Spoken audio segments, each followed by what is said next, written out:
Hey, and welcome to episode number 138 of the Brave Widow Show. Guys, I just want to share a quick life update with you. So, on today's episode, I'm actually going to pull forward one from the archive.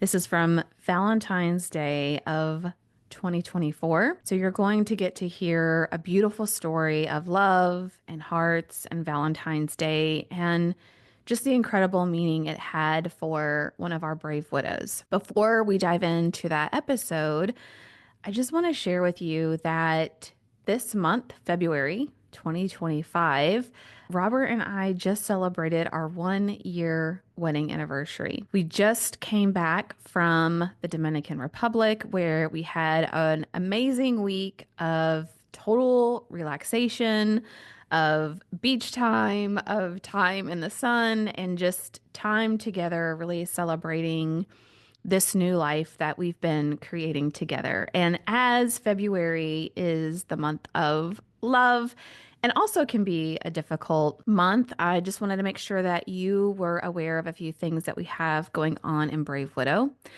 On Valentine's Day, Friday, February 14th, for all of our Brave Widow members, we're actually hosting a special luncheon and event where we're honoring our person. We're honoring our loved one. I would love to have you there. To be part of that, you need to be part of the Brave Widow membership community. So to join that, you can go to bravewidow.com. Also, if you are listening to this episode super real time, like super real time, today, Tuesday, February 11th, I'm hosting a webinar on the top dating mistakes that you're making as a widow and what to do instead. So, even if you're curious about dating, you're in the middle of dating, or you really want to find success with love after loss, you should totally come to this webinar. Again, to join that, you can go to bravewidow.com. If you see this after the webinar, you can actually go to bravewidow.com/love, Love, and sign up for our Love After Loss Mastermind, which kicks off on Monday, February 17th. So this month is all about love, all about expanding our hearts, all about expanding our capacity and our ability to hold two things to be true at the same time. One, which is we can love our person.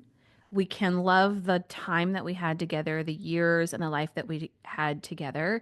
And we can decide to expand our hearts, to make room for someone else, and to love in a way that we didn't even know was possible until we went through that. I would love to see you at the Dating Mistakes webinar on Tuesday. And if you want to catch the replay, just go to bravewidow.com/love and you will see it there. And the Love After Loss Mastermind has so much good stuff in there. It's a 12-week mastermind. During the webinar and also the replay, you're going to hear a lot more information about what's going to be part of that mastermind. I would love to see you there. Go to bravewidow.com. All right, here is an episode from the archive. Hey, and welcome to episode number 85 of the Brave Widow Show. You guys, at the time that this show episode publishes on February 14th, I will be married, which is exciting and crazy to think about all at the same time. I have been engaged since October, and it's now January, and the time has just flown by so fast. Robert is the most amazing and wonderful man. He is everything and even more than what I prayed for, what I hoped for, and what I get to experience in this next part of my life. And I just feel so incredibly honored and blessed and feeling all of the feelings as it gets closer and closer to our wedding date. And it's just so exciting. So before we dive into today's episode, I want to share with you an event that's coming up. And it's coming up on February 28th. I'm going to be hosting a special workshop on the top mistakes that you're making in dating as a widow, and you don't even realize it. Look, I was super curious about dating really early on. It had nothing to do with how much I love Nathan, how happy I was with our relationship, with any of those things. It was purely curiosity. Nathan and I were married right at 20 years, and I got married 10 days after I turned 18. So back in my day, there were no dating apps. There were no Tinder horror stories and inappropriate pictures and all of these things that were the ruckus of what I had heard from other people. And so I was super curious what dating in this new and crazy stage of life was going to be like. And let me tell you, I wasted a ton of time. So I'm going to host a special session on February 28th when I was able to stop making those mistakes, when I was able to really focus my mindset on not looking for a person out of loneliness or out of trying to fill a void or a hole or to try to feel complete in some way, when I really focused on creating a life that I loved, even if I never found another person, even if I was going to be single and widowed the rest of my life, that it would still be a life I was excited about. I still had goals that I was chasing. I still had things that I look forward to. I really had to get to that point so that I could look for someone who would make my life sweeter and not someone I would be making concessions for. I wanted someone who could make my life exponentially better, not someone that I was constantly having to make compromises or lower my standards or change my values. And I learned so much in my dating experience. If you know me, you know, I am an eternal student. So what was like the first things I started doing when I was thinking about dating again is, yes, I bought the books, I watched the videos, I listened to the podcast, I consumed hours and hours and hours of content. I learned about attachment styles, which up until then I didn't even know was a thing. I have learned so much about people and relationships and about attracting the person that you're looking for. Listen, if you keep attracting the wrong type of person in your life, you're gonna have to start doing things a little bit differently. And that was something that I continued to struggle with until I stopped making some of these same mistakes that I was making over and over and over again. And I am going to spill the tea and give you what you need to know to stop making some of those same mistakes in my free live event workshop on dating on February 28th. So if you are hearing this when this episode is published on the 14th, or you're hearing it before the 28th, there's still time for you to sign up. You can go to bravewidow.com/dating, DATING, or if you're not on our email list, which you should be by now, but if you're not, we have an email list where if you sign up, I send you the links to all of these events and you don't have to sign up for them. You just click a link in the email.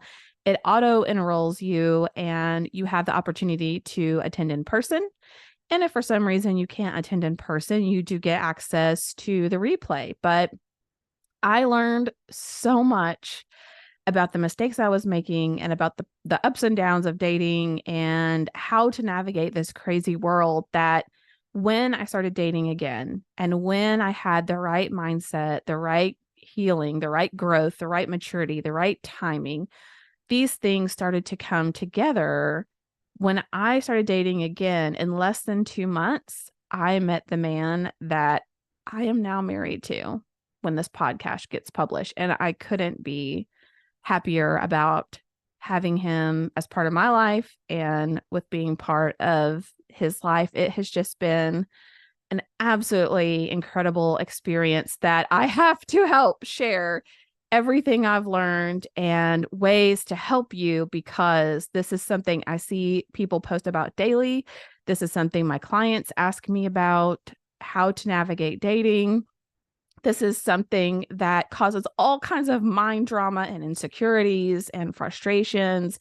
And people just get into these vicious cycles that they feel they can't escape from. So come join me on February 28th and learn how to stop making some of these mistakes that you probably don't even realize that you're making. And let's attract the person that you're looking for once and for all. Once again, that's bravewidow.com/dating, or be on the email list, bravewidow.com/free. All right, let's get ready for today's episode of the Brave Widow Show. And my very special guest, a person that really is one of my favorite people in the world. She's a member of the Brave Widow membership community, and she does so much to give to others, to help promote others, to encourage and inspire and build relationships. She is probably my number one advocate in the Brave Widow community and is always saying great things about the community and about our tribe of widows and what has meant to her. And she is just a natural encourager and someone who makes my life brighter every single day. So let me introduce you to Sue. Now, we did have Sue on the Brave Widow show. I believe it was episode 34 back in June. And Sue has a very unique story when it comes to Valentine's Day, when it comes to hearts, when it comes to love and her journey. And so I invited her to come back on the show. Here we are 7-ish months later recording this episode, because I think her story is so unique and I thought it would be a perfect fit for Valentine's Day. So let me introduce you again to Sue. Sue Peters is from Highland, Indiana. Valentine's Day is the 3-year anniversary of losing her beloved husband, John. She thought losing him on this day of love would make it even harder to deal with, since it would pop up every year on the day everyone else is celebrating their person. Thank goodness she was wrong. It ended up being such a blessing in disguise. Not only do hearts keep appearing in her life, almost as special gifts to make her smile, but it also has helped her become aware of her own heart and how important it became to love herself 100% and to allow her heart to be healed after learning how to deal with her own broken and shattered heart. It has led her to write a book that will be published this year about how a dream to marry her heart changed her life. Sue has learned so much walking on this road of widowhood, being inspired and supported by so many widows sharing their own challenging stories from this Brave Widow community and rising up to face the journey in so many new and positive ways. She has now found purpose in loving her own heart more deeply and in sharing with the hearts of others, encouraging more connection and courage to keep stepping forward. She is the mom of 3 wonderful adult children who are married to equally wonderful spouses and has 3 amazing grandkids and 3 lively grandpups, and loves any time she gets to spend with any or all of them. You can find her online at susan-peters.com and on Facebook at Heart to Soul Links. And of course, we'll provide all of these links in the show notes. Okay, let's dive in. Hey, everyone, and welcome back to another episode of the Brave Widow Show. I have a very special guest today. In fact, this is her second time to come on the Brave Widow Show, and she's one of the amazing widows in the Brave Widow community.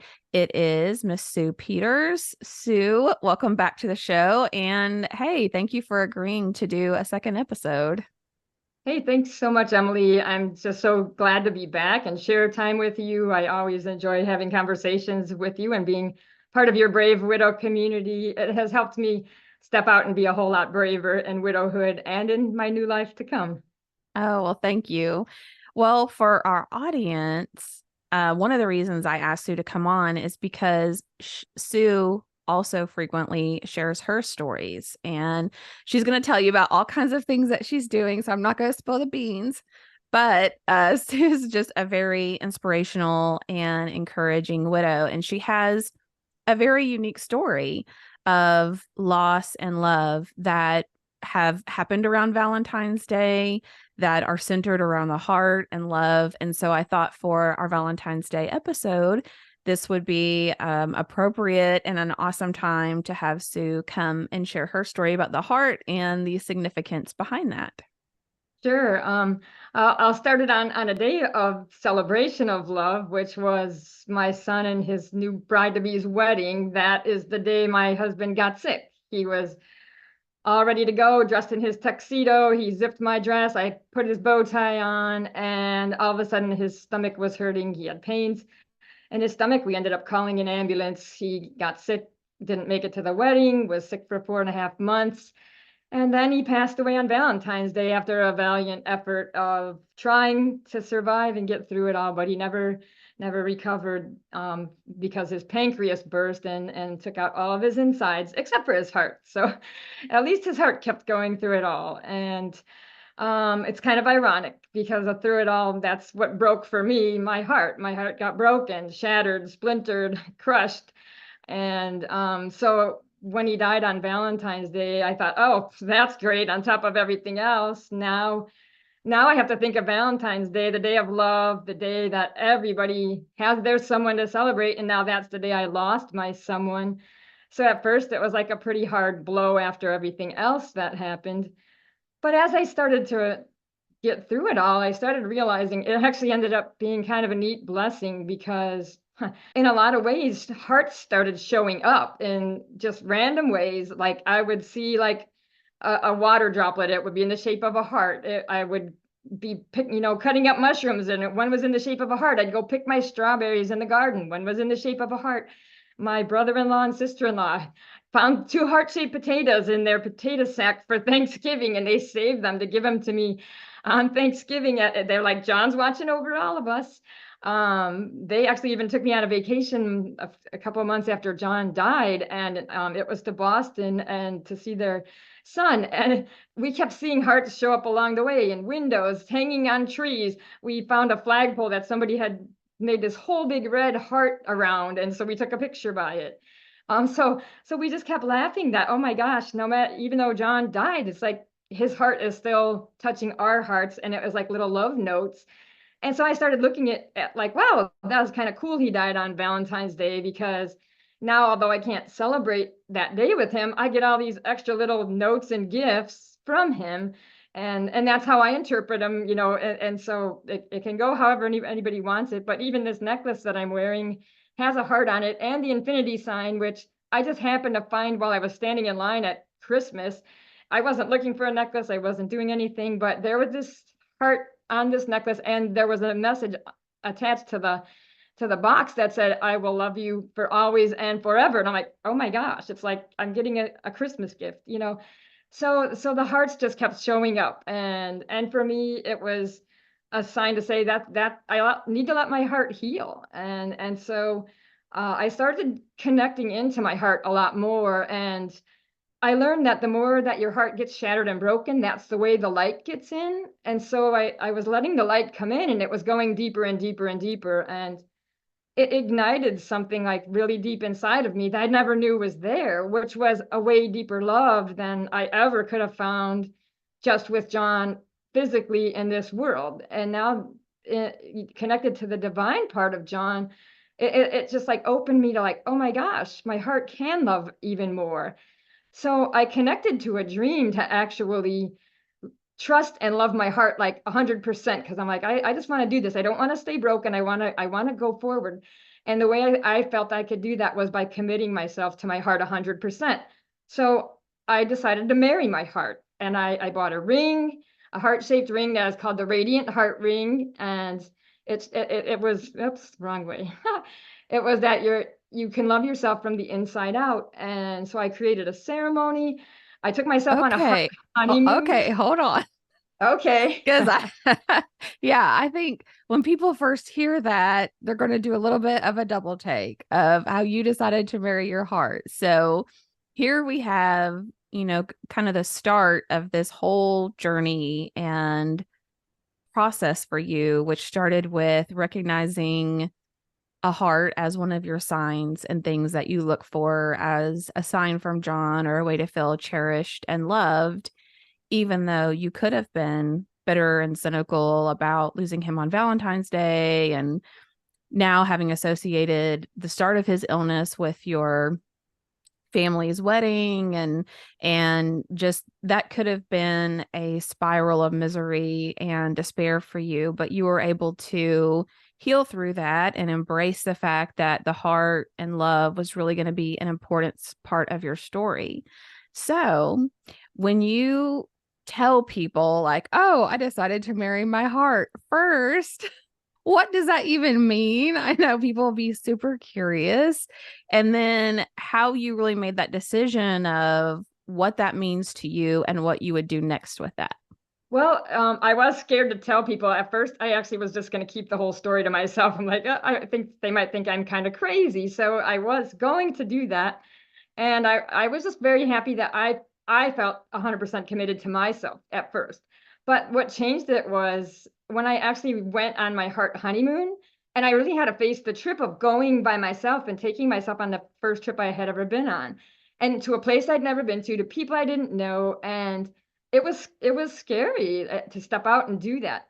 But when I started meeting people, I decided to start sharing my story, and even though I was scared to do it, it started bringing their stories out. The very first person I met, I said, I'm here because I lost my husband, and I decided to marry my heart and take myself on a heart honeymoon. She's like, oh my gosh. And she put her hand on my shoulder and said, I lost my husband when I was 26 years old. And I had 3 children, and my mom and dad had to help raise my kids. And then my mom got cancer and she died, but she became friends with this lady in Nebraska. And then I became friends with her, and she goes, you're inspiring me to want to go see her and meet her in person. So I started realizing that telling my story allowed her to tell her story. And I started doing that with people all through the town. And we all had like our own special love stories in all different ways that ended up connecting me and saying, oh, if we all start sharing our stories, it goes deeper into the heart. It's not just, hey, hi, how are you? Our stories connect to our hearts. And so then it's not such a sad story losing your person or losing something, through grief in some way. You're actually allowed to start connecting into your heart in deeper ways. And that, I think, is what made a difference for me, that it turned something sad into something that could make a positive difference in other people's lives. And so it was just, it made me have the energy and the courage to want to go forward. It like brought the passion alive again. I love that. So, what was it like, going on this trip by yourself to a place you've never been, and probably not having anybody telling you like good places to go, or thinking about even your own safety as you're traveling alone? What was that whole experience like? It was terrifying at first. I literally, I almost canceled a couple of times because I'm like, I don't know if I can do this. What if I get a flat tire? What if I get there and I don't feel comfortable in this place? And it was alongside a river, and I just didn't know what to expect. But my heart kept saying, just trust, just trust. And I actually had to get on the toll road. And our toll road is like, you have to go through these concrete gates, and then there's the gate that lets you go once the light turns green. So I literally had to go through a gate. And I said to myself, once I go through here, that's how my life's going to change. I can't look back because I'm going through the gate. So I did. I went through the gate, and all of a sudden, like, I dropped all the heaviness, and I'm like, okay, I did it. I did the first step, and I'm free now. And I went, and the rest of the time, even though I still had nervousness, I lost the big part of the fear, because I'm like, okay, I have the step, I'm going. And once I did, I just felt so much freer. And that was a good feeling. I love that you were intentional about what this trip meant and about taking that next step and what that would mean for you. I know some people might be listening and they might wonder, maybe they're still afraid that moving forward means that they're betraying their loved one or they're leaving them behind. Did you ever have those thoughts or fears, or how were you able to overcome that if you did? Oh, I did. I did, because I felt like I mean, part of me is like, well, first, like, how can I go on a trip without him? You know, we were supposed to retire together and go on a bunch of trips. And then like, you know, should I really be spending money on going on a trip? You know, and should I, you know, do I really deserve this dream after he suffered and died? So, and you know, it was all hard. Do I really deserve to have some pleasure in life? But as I started letting go of that, I started realizing it was like the opposite was true. The more I let go, the more I felt like John was like right with me saying, do it, do it. You know, I'm right there with you. And he loved being by rivers. He loved being in nature and he loved talking with people. And so when I started to do that on this trip, I'm like, I'm doing it, John. I'm doing it. You know, I'm doing what you did too. And I can see the connection now, why you liked being out in nature, why you like being by rivers, why you liked sharing stories with people. It started connecting me actually more with him than less. And I actually felt that he was like right there allowing me to have this experience and actually guiding me, because like every single person I met like led me in a new way toward my heart and toward expansion. And so I felt like, thank you, John, thank you for this. And I appreciate that I can learn who I am and my identity in a whole new way, but still be guided by him, and loved by him. The love doesn't get less. It just kept growing, and it continues to since that day. Like it's grown like in multitudes. I can't. I'll show you this really quick. I made this picture. Um, and for me, it's like my heart and a lot of other people's hearts. We get shattered, we get broken, we get bloody, and we get crushed. And we but if the light gets in, once we allow it to come in, it changes us. It like expands, and it's almost like fireworks. Like it comes in and like the passion just gets stronger, and we start connecting to each other's stories of trauma and grief and hurt and pain, and we start realizing we're not alone. And we've so many people have been down this road before us. There's so many widows right now out there, and I've met so many of them that are so beautiful, and so many of them that are stepping forward. And it's like, because we allow the light to change us, and all of a sudden we get like brighter and stronger, and we have a capacity to hold more love and to not take love for granted, and to want to spread it out to other people. And so that is what I want to do, like with my life, to honor John, to honor myself, and to honor that love, that we're all given. You know, we all have the chance to take that choice to love. And that's how I want to continue giving to the world. And John opened me to that, and his heart and Valentine's Day, like all of that to me brings it to the surface even more clearly. Yeah, I love that. And if, you're listening and you're not watching the video, Sue is holding up this picture of a heart and it looks like a phoenix, almost coming up from the ashes, like it's on fire. And there are pieces that were shattered, but this light is coming through in a very bright and brilliant way. And I think it's amazing and sometimes maybe hard for people to wrap their minds around, how can I feel closer to my person even when they're not here? How can I love them more and continue to have that relationship? But your story, one of the reasons why your story is so amazing is because you do refer to him as your, guide from beyond, or the person that's encouraging you. And it is sometimes, I think, difficult to imagine and a strange concept, but you can have a relationship with your person and you can feel their spirit very close to you, especially if you have your eyes open and you're looking for those opportunities. Yeah. Yeah. I like to call it now my heart eyes. Like instead of worrying about what I don't see with my eyes, because I don't see John anymore, but now I can see him with my heart eyes. And that helps me to picture him and our love and in a whole new way. It's just almost like it's almost like getting married again in a whole new way, and living life and walking through life in a whole new direction.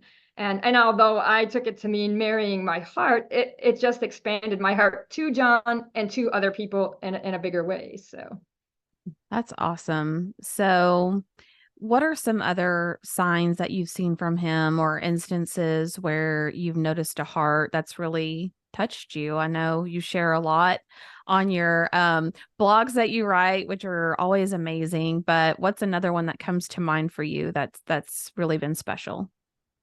Well, the biggest, not really the biggest, but a cool one that just happened was at Christmas. I like to still have dinners with John or breakfasts with John every once in a while. Like instead of like watching TV or turning on music, I'll put his picture in front of me or our picture in front of me, and I'll eat with him. So I was eating a breakfast. It was actually on New Year's Eve. It was the last day of the year, and we were in a car accident years ago. John had 5 surgeries. I don't even know how he survived that, but he did. So he kind of took it upon himself to always joke around that this could be my last day. This could be my last day. And so I decided to have a last day breakfast with him on the last day of the year. And so I made these little popovers, and I went to go cut it open to put butter on it. And I opened it up, and there was a hole that had blown through the bottom, but it was in a heart shape. So I Wow. just like laughed and cracked up like, "Oh, John, you're on the last day. You just got to get a last day joke in." And so I took a picture of the bottom of the popover with our picture behind it and got a picture of us on the last day of the year. That's awesome. And doesn't that just like make your whole day when you see those kinds of things that pop up? Yeah, it does. Yeah, That's I've seen like hearts in the clouds in the sky, or like in the clouds with going toward the moon at night, and it's just like kind of fun. You just never know how it's going to show up. yeah.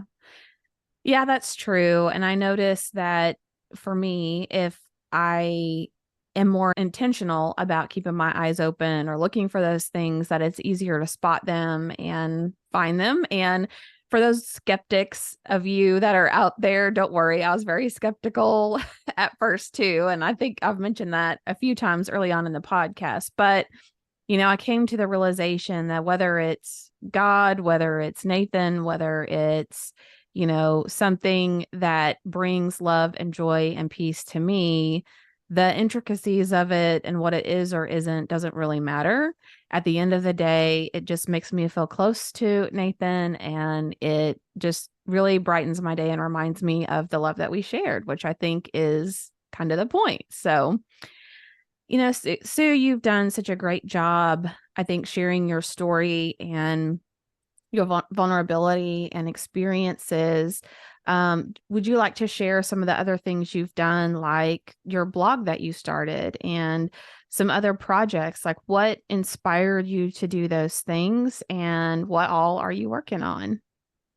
Okay. Yeah, I was inspired mostly because once I started sharing my story and people started responding to it, I could feel like a shift in each of us as we would give and receive our stories to each other. And so I was like, if I can do that more and more places and touch more people in any way I can, or help them to see things in new ways through my experiences, I just want to start writing about it. So I was in a group called Reinvent Yourself that we had to create something. So I decided I'll create a Facebook page and start writing on there my own reflections. And I wanted to call it Heart to Soul Links because I part of it was like a connection to John and me, because now I'm here and he's there, so heart to soul. But then the other part of it is that we also have to connect to our own um, spirituality, our own inner guidance, the divine that's within us, because sometimes we are disconnected, and sometimes grief really disconnects us, because it's like you go through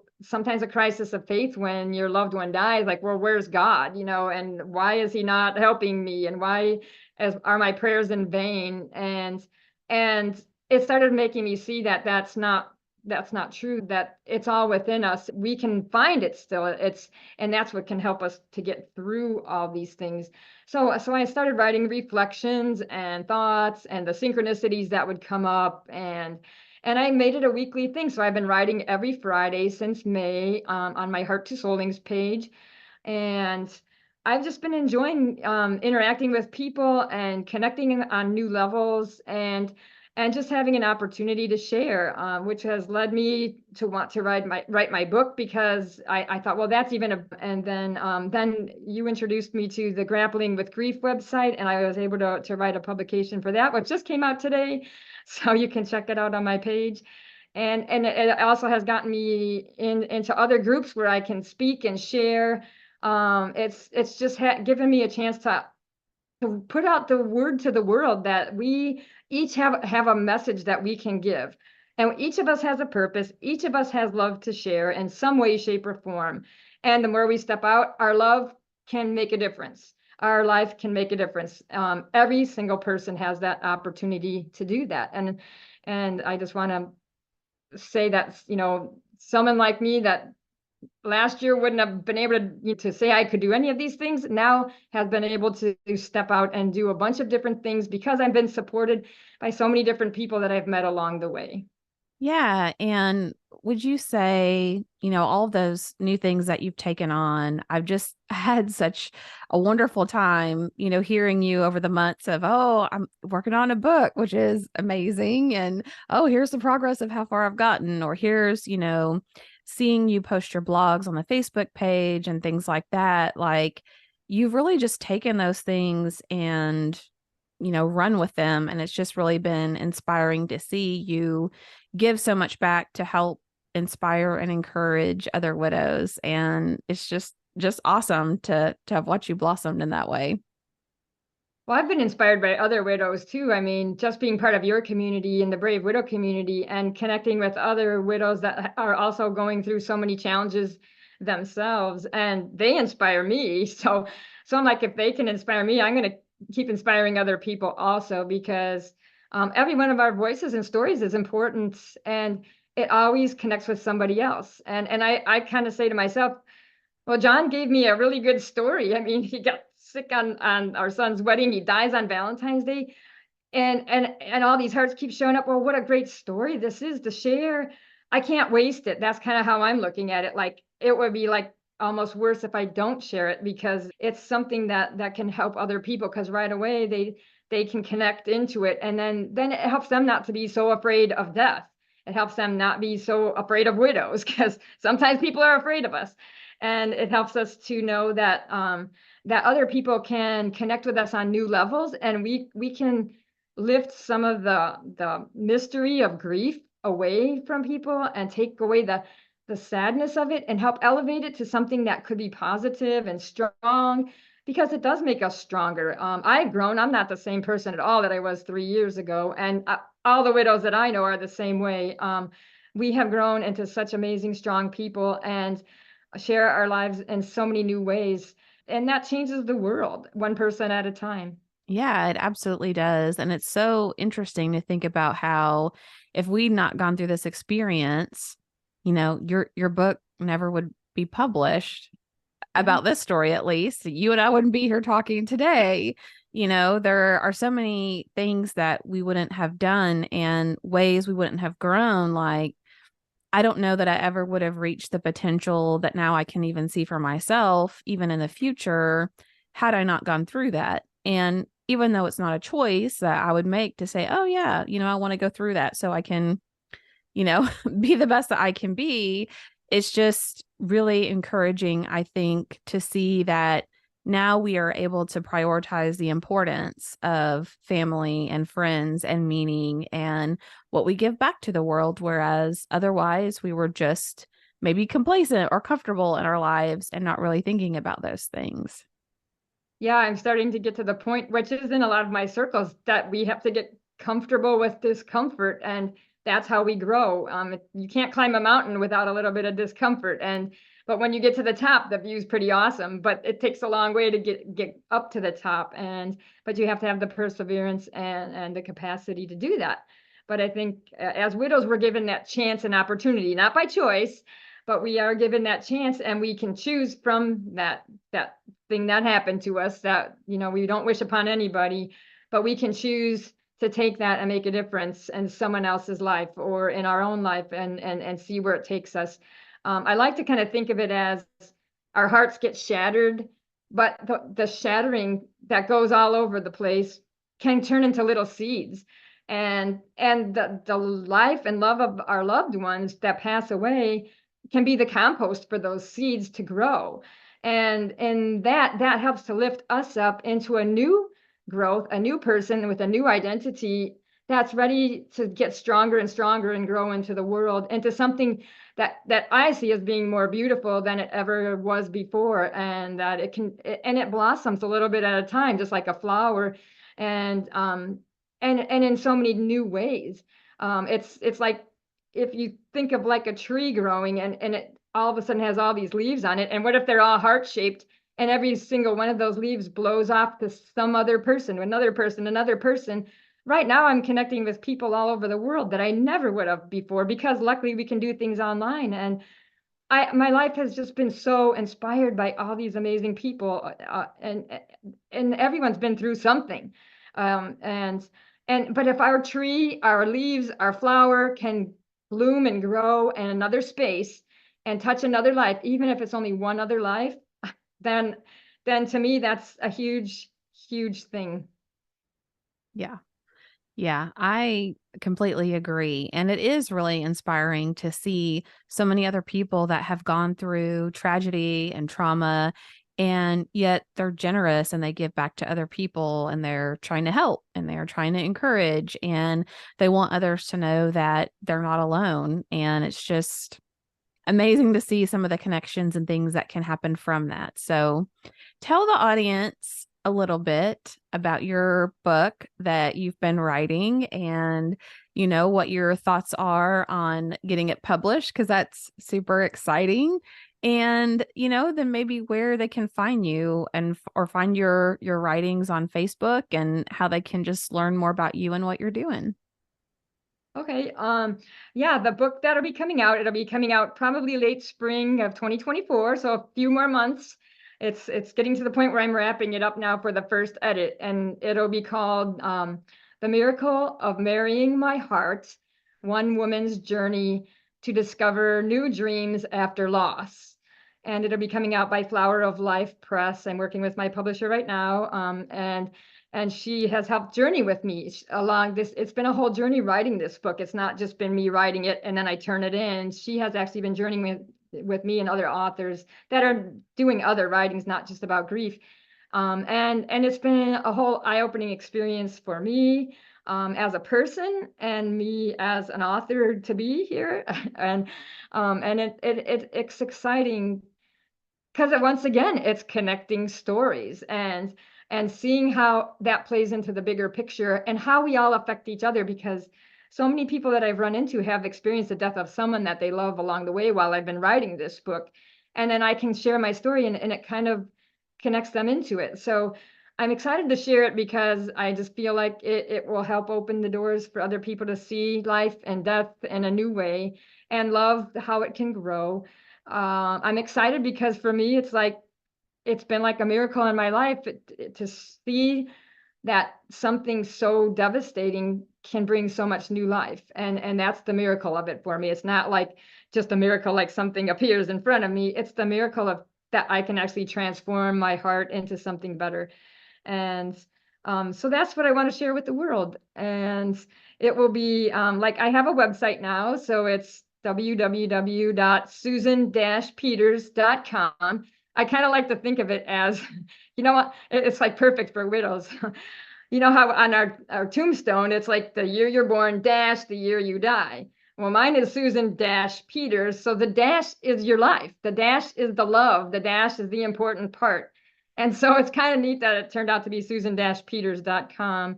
And so there will be updates on there about my book as it gets going. I have a couple of blogs on there. I will be adding more to it as time goes on, as a little bit of my story. And it's also got a connection link to my Facebook page, Heart to Soul links. So it's all in one spot if that makes it easier. Yes, thank you. And I still am just so excited and admire all the work that you've done with even getting your book to this point. And I know that it's something you wanted to do, but that doesn't mean it was the easy journey getting there. And for anyone listening, we'll be sure to put the links of Susan's website and Facebook page in the show notes so that you can easily find those and refer back to them. Go follow this woman. She is making things happen. So, Sue, I just want to thank you again for coming on for another episode of the Brave Widow show and being willing to share your story on this very special Valentine's Day episode. I could not have thought of a better person I would have liked to join me for today. So thank you. And thank you so much for having me, Emily. And thank you for all of the support that you have given me since the very first day I met you. So glad that we had that opportunity. Of course. Are you a widow who feels disconnected? Do you feel like you're stuck or even going backwards in your grief? Widowhood can be lonely and isolating, but it doesn't have to be. Join us in the Brave Widow membership community and connect. We teach widows how to find hope, heal their heart, and dream again for the future.